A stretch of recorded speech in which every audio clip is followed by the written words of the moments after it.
लफ्ज़ में लिखा है कि सरफराजी से पहले फरोतनी है।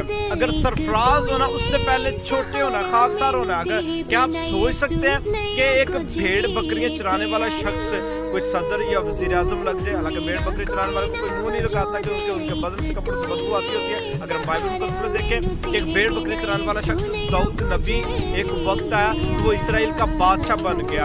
अगर खुदा दाऊद पर करम की नज़र कर सकता है तो हम पर भी करम की नज़र कर सकता है। अगर खुदा दाऊद को अपने दिल के मुताबिक कह सकता है तो हमें भी कह सकता है, क्योंकि जो दाऊद का खुदा है वही हमारा खुदा। अगर खुदा दाऊद पर नज़र करके उसे सरफराज कर सकता है तो खुदा हमें भी कभी भूलने वाला नहीं, बल्कि खुदा तो फरमाता है कि मैंने तेरी सूरत को अपनी हथेली पर खोद रखा और तेरी शहर बना मेरे सामने, और वो हर वक्त हमें देखता रहता है। जो खुदा दाऊद के साथ वो खुदा हमारे साथ है। अगर खुदा ने दाऊद को सरफराज किया तो वो हम सबको भी दाऊद की तरह सरफराज करेगा। बशर्त ये कि दाऊद की तरह हलीम रहे तो खुदा दाऊद की तरह हम सबको सरफराज